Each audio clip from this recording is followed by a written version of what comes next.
Oh, I'm so glad you all are here today.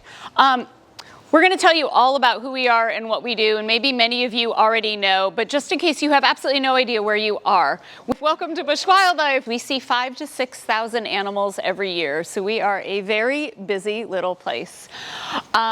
Because what we recognized very early on, Busch Wildlife is actually 41 years old. We've been around for a long time, but what we realized very early on was that most of the animals that come into our hospital come in because of humans, you know, whether it's a car collision or a gunshot wound, fishing line entanglement, electrocution, attacks by dogs, by cats.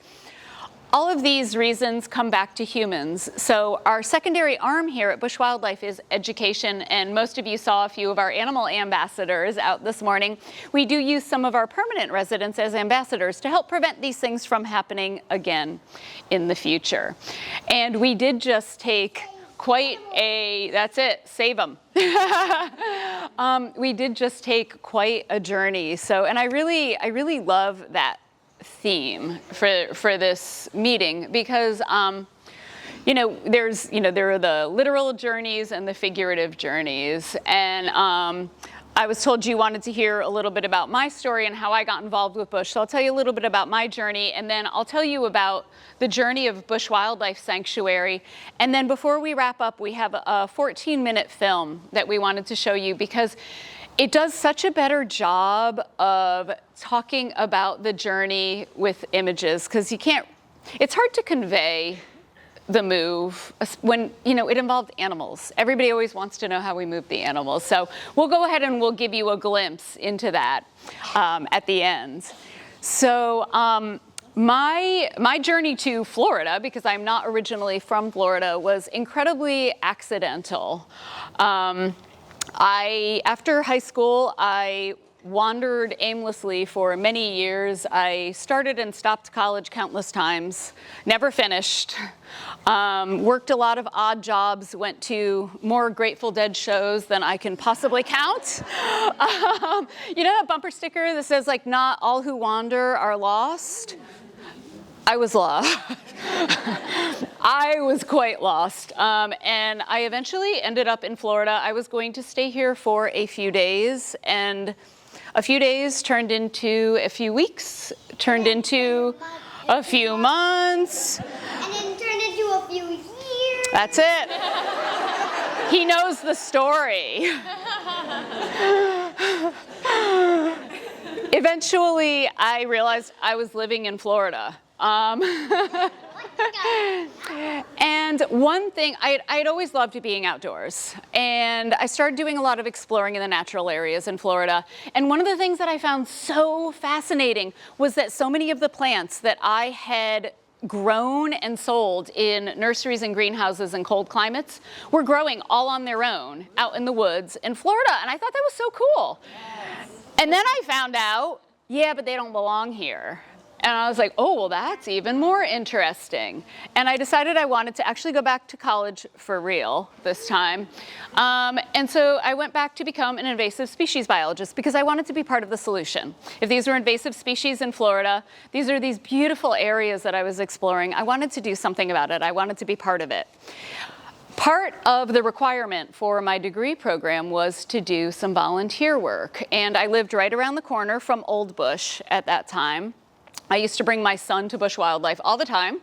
So one day I went to a program in the amphitheater, which many of you went to last year, and I stuck around to talk to the educator afterwards. And I said, hey, do y'all need any volunteer help? And she said, oh yeah, we always need help. And she went to one of the kennels and she pulled out this little skunk named Daisy. And she, remember Daisy? And she put Daisy on my lap. And she started to tell me all about the volunteer program at Busch Wildlife Sanctuary. And I didn't hear a word she was saying because I was petting this little skunk like it was a chihuahua. And I was like, oh my gosh, I never want to stop doing this. And I was hooked. So I signed up as a volunteer. And that was, well, eventually, yeah. And it didn't, before long, there was an opening in the education department, so I came on as an educator, and that was back in 2004, and that was when I met Amy, also, who's our CEO, who's sitting in the back. So she and I have worked together for a really long time. We both started here at the same time. I did not stick around, though. She did. She has been here from start to finish. I eventually left with a little bit of prodding from some people to go use my degree. And so I spent about 13 years working in the Everglades throughout the system. I worked from the Kissimmee chain of lakes all the way down to Flamingo and beyond. And those 13 years were kind of like my journey into self-growth, because it really took me out of my comfort zone. I loved working in the Everglades. I absolutely loved it. I went to places that very few humans have gone.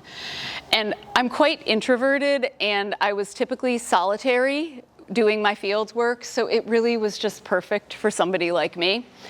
However, anybody that knows me will tell you that I'm quite cautious, right? I drive like a grandma. I don't take risks. I'm not an adrenaline junkie. And I spent my days, on foot in the marsh, walking down alligator trails, walking through peat marshes, running airboats, marsh masters, ATVs, swamp buggies, Argos. I spent thousands of hours in a helicopter flying at 120 feet. I spent countless days doing prescribed burning. All of this really, really dangerous stuff, And it was quite unnerving. And it forced me to... And I found pythons. I did. The python story. Okay, really quickly. I was mapping vegetation in a helicopter at about 120 feet in Shark Valley. Whoever I was talking to about Shark Valley, which is part of Everglades National Park, and I looked out and I saw the reflection off of a Burmese python's scales. And I saw it had wrapped itself around an egret, around a great egret. And so I asked the pilot to land, and he landed, and I was able to get out of the helicopter and get the python.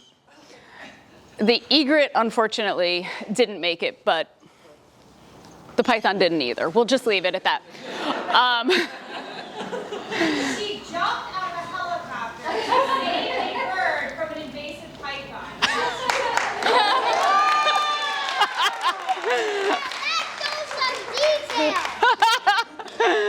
Thank you, Amy. So, yes, and that was the thing that I loved about working in the Everglades, was that you never knew what you were going to encounter. And I like that. I really enjoy that. I learned to let go of outcomes. I learned to let go of some of the control freak in me, some of it. And I also learned to trust myself a lot more, and to trust that I would make the right decisions when I was in a sticky situation, which I did get into a few of them. And you know what, I'm here today, so I made the right decision. So it was really good for my self-growth and my confidence. And I really loved my job.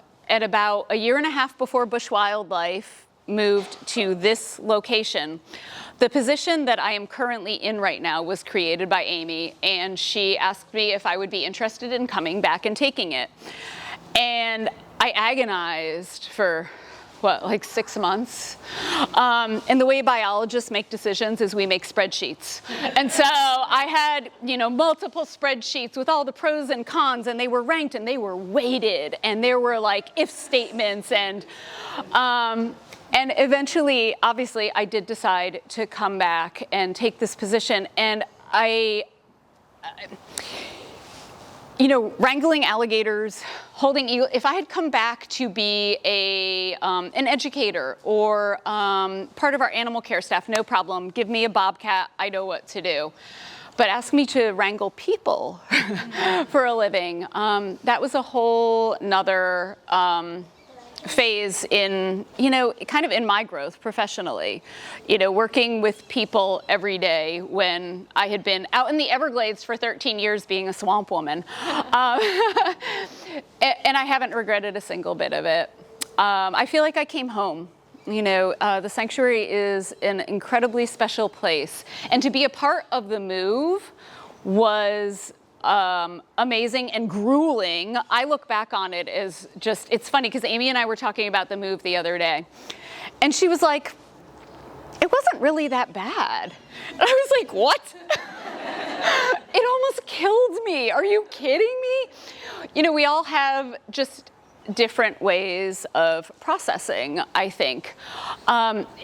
But we had been in our old location. We had been in a long-term lease for more than 20 years.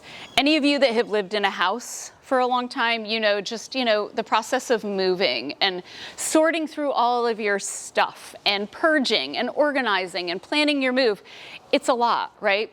So we were doing that while we were constructing our new facility. And we were starting the demo of the old location because under our agreement, we had to restore the old location to its previous condition. And we were planning the move of 300 animals. So it was a lot of moving pieces. And it was funny because somebody said to me the other day, they were like, well, you guys, the planning must have been like, I see she's laughing.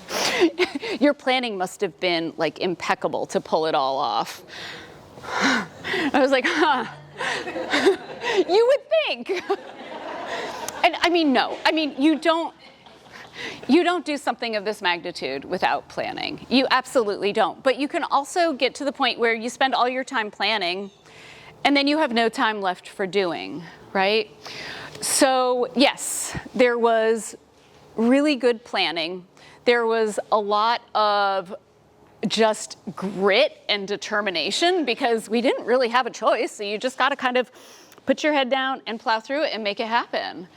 And there was also a little bit of just winging it and hoping that it was going to work. And we were talking about Freddie earlier with a few people, and I think the story of moving Freddie is a good example of how we moved the whole sanctuary because, so we have an 8-foot alligator, if you hadn't seen her before, and her name is Freddie, and she's our oldest resident. She's about 41 years old as well. And Freddie lived in a cypress swamp at our old location, which she loved. But if any of you have ever walked through a cypress swamp, you will know that footing is quite precarious. It's slippery. When you walk, you sometimes sink to your knees and you sometimes sink to your waist. And then in cypress swamps, there's also knees, which are part of the trees, and they come up, and then there are fallen logs everywhere. And so we started the process of figuring out how to move Freddie months before we moved. And the first thing we did was we built her a travel container, which was a, about 9-foot section of very heavy duty corrugated pipe. And then we had a volunteer construct guillotine doors on both ends of it. And we put it in the swamp with her and we started working with her because all of our animals we work with for behaviors to, do voluntary behaviors. So we started teaching Freddie to voluntarily walk into the tube.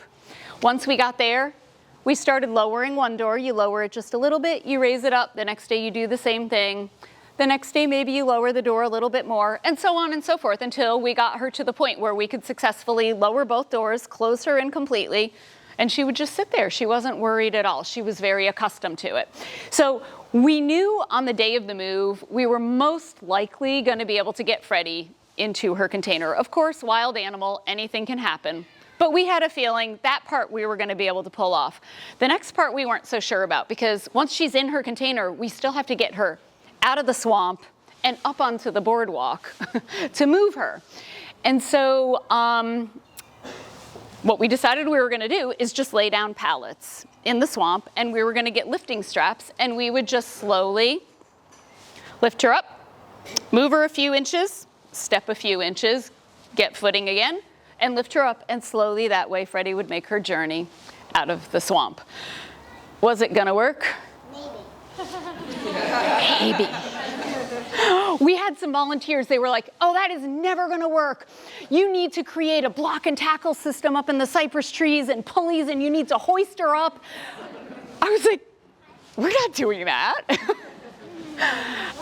And so the morning that we came into the sanctuary at 2 a.m. to sedate and move our 2 black bears, which you will see in the film, we came back after we got our bears successfully moved. We came back to Old Busch, and at 10 o'clock that morning, after being up all night moving bears, we successfully moved Freddie out of the swamp. So, you know, planning, determination, and a little bit of just dumb luck, but we were able to do it. So I want to let you all see the film of the move, because I think it's just such a phenomenal film that does such a good job about telling the story as a whole. But before we do, I was kind of on my drive in this morning just reflecting on where Busch is going from here, because you know, we arrived here, we tripled our size at our new location, so we have a lot more room. And I think like the way I got through the move was saying just that. We just got to get through the move. We just got to get through the move. And then it was like, okay, that's as far as I went in my mind. Then it was all over. But we're really, I think, at the edge of a new phase of our journey now, because yes, we grew land-wise, but we're also growing in other ways. We're growing functionally. We're growing fiscally. We're growing philosophically. Whether we want to or not, it's happening. And I'm really glad to be a part of this next phase in our journey. And I think one of the things that is the most important thing to me is that we always keep the heart and soul of who we are as Busch Wildlife, because we have always been a sanctuary for animals and people. It's kind of our unofficial motto, and it's what we live by. And we have a current volunteer who came to Busch as a guest, walked around and talked to some of the staff, and then came on as a volunteer. And he told me just the other day, he said the reason he started volunteering here was because after talking with the people that worked here, he felt the passion and he felt the dedication and the love that our staff have for the sanctuary. And it just warmed my heart because right? I mean, that's how we feel about this place, but to know that other people can feel it as well. And I don't ever want to lose that, because it's who we are and it's what keeps us going. And I feel like I've always been so fortunate in my adult life to work in positions where I feel like I make a meaningful impact, where I'm making a positive change. And it's something that I'm forever grateful for. I don't ever take it for granted. So I don't know if that spoke to the theme of journey or not, but I really do want to go ahead and play this film for you all so you can see the animal. And I will say, out of everything that we moved, the animals were the easy part. I mean, they really were. Amy and I say that all the time, because the animals, we moved 300 animals in 5 days. And it wasn't 5 like treacherous 24-hour days. It really wasn't that bad.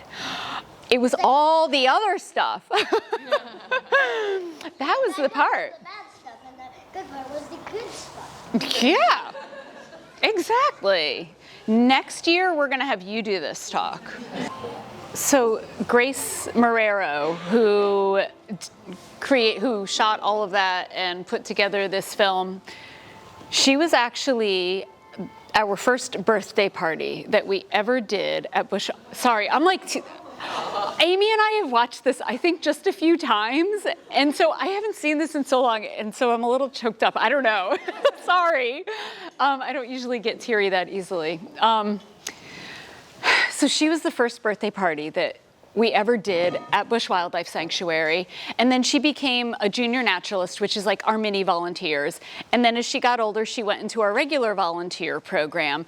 Then she went out to LA to film school, and now lives back locally again and still volunteers for us. And and created this film for us. And it's in all these film competitions right now. So that's why this hasn't even been released publicly yet, because she's up for all these different awards for that film. So, yeah.